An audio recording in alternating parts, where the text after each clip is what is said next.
Welcome back to Narrations. This is a story about searching, not because life is empty, but because certainty feels just out of reach. It's about a man who does everything right, follows the rules, helps others, and still finds himself quietly wondering why happiness feels theoretical instead of lived. And it's about what happens when someone finally steps outside routine to ask a question most people are too afraid to ask honestly. This is the story of Hector and the search for happiness. Hector lives a life that looks successful from the outside. He is a psychiatrist in London, respected, well-dressed, financially secure. His office is neat, his schedule predictable, his days filled with people who come to him carrying anxiety, regret, confusion, and sadness. Hector listens patiently. He nods thoughtfully. He offers insights that are technically sound and professionally appropriate. But something is missing. Hector notices it in small, unsettling ways. He watches his patients leave his office no lighter than when they arrived. He hears himself repeat the same phrases, offer the same reassurances, and he begins to wonder whether he actually understands happiness, or whether he's only learned how to describe it. At home, his girlfriend Clara loves him in a quiet, accommodating way. She supports him, encourages him, believes in his goodness. Their life together is comfortable, orderly, safe. Too safe. Hector begins to sense that he is living around happiness rather than inside it.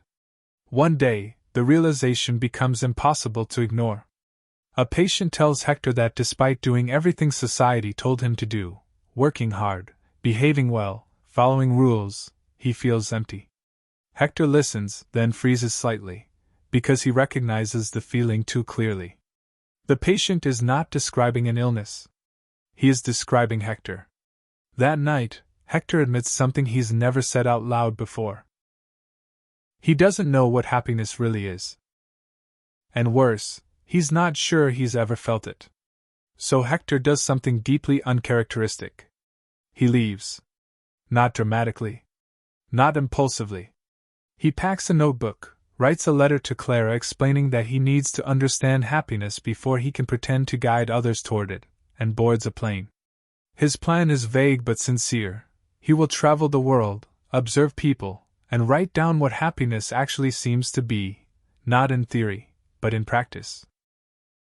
Hector's notebook becomes his compass. He begins each page with simple observations, written in careful handwriting, as if afraid that too much confidence might distort the truth. His first stop takes him to China. There, Hector encounters a world shaped by ambition and competition. He meets people chasing success with relentless intensity, careers, wealth, status pursued with such focus that joy feels postponed indefinitely.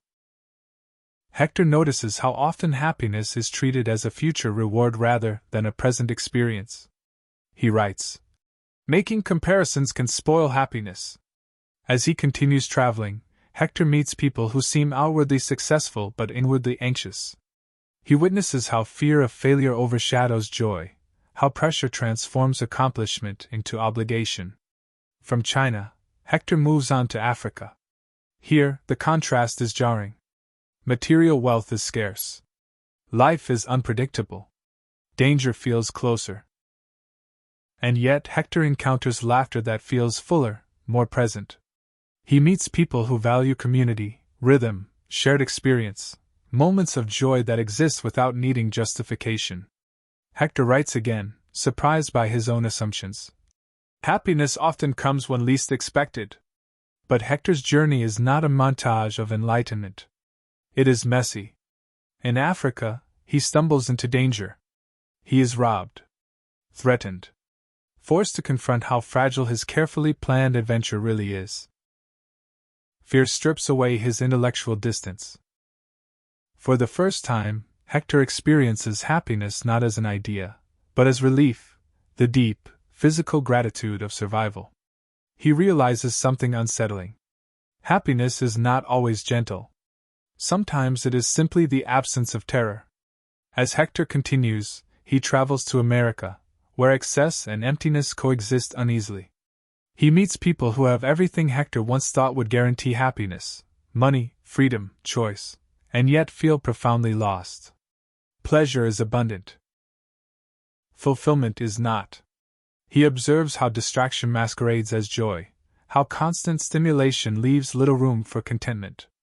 Hector writes carefully. Happiness is not something you postpone for the future, it is something you design for the present. Still, Hector senses that observation alone is not enough. He can list conditions. He can describe patterns. But happiness refuses to be reduced to rules. Every insight feels partial, incomplete. As if the answer he's chasing keeps stepping just out of view. And beneath all of it, a quieter truth begins to surface. Hector isn't just searching for happiness. He is searching for permission to feel deeply, to live imperfectly, to stop observing life from a professional distance, and step into it fully. Hector's journey begins to feel heavier as the miles add up. At first, travel felt liberating. Anonymous hotel rooms, unfamiliar streets, the freedom of not being recognized or needed. But as time passes, Hector notices a growing discomfort beneath the novelty. Observation without participation starts to feel hollow. Writing about happiness is easier than risking it. The notebook grows thicker. The answers do not. In America, Hector meets people who seem to live inside abundance. Expensive homes, endless choices, pleasure available on demand. And yet, conversation after conversation circles back to dissatisfaction. People chase stimulation because stillness frightens them. Silence feels too close to questions they don't want to answer. Hector writes again, slowly. Happiness is not the same as pleasure. The realization unsettles him. Much of his own life was built around comfort, avoiding pain, maintaining stability, choosing predictability over risk. He begins to wonder whether his carefulness has protected him, or kept him from fully living. Then the journey turns darker. Hector travels to a region caught in political unrest, where life feels fragile in ways he has never known. Violence is not theoretical here. It is present. Immediate. One wrong turn, one misunderstanding, and consequences arrive without warning. Hector is kidnapped. The experience strips him of every layer of control.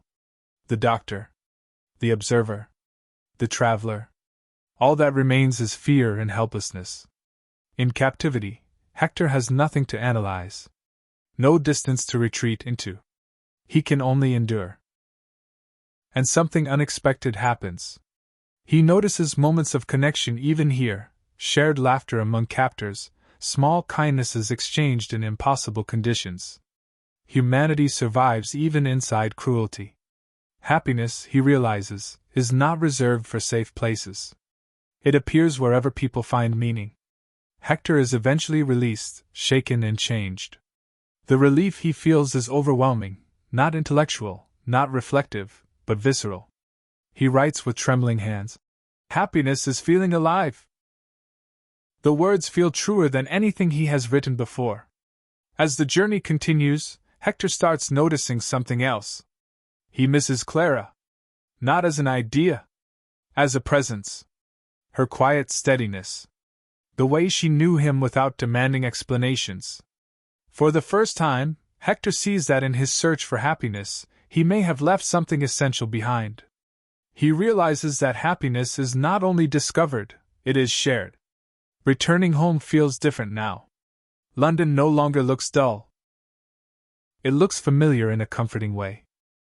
Hector's apartment feels warmer, smaller, more honest.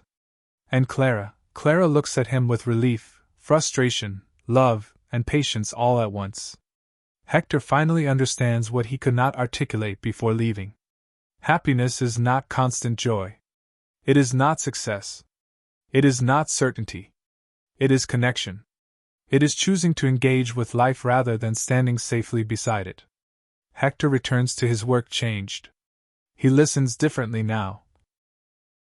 Not as an expert with answers, but as a fellow traveler who knows that confusion is part of the journey. He stops pretending happiness can be prescribed. Instead, he invites people to notice what already gives their lives meaning. Looking back through his notebook, Hector smiles softly. The rules he tried to create were never meant to be followed. They were breadcrumbs leading him home.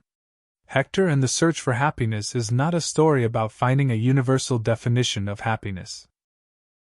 It's a story about realizing that happiness is deeply personal, shaped by love, purpose, vulnerability, and presence. It reminds us that happiness is not something waiting for us somewhere else. It's something we often leave behind while searching for it. If you enjoyed listening to this story, please like the video, share it with someone who loves reflective films like this, and subscribe for more narrations.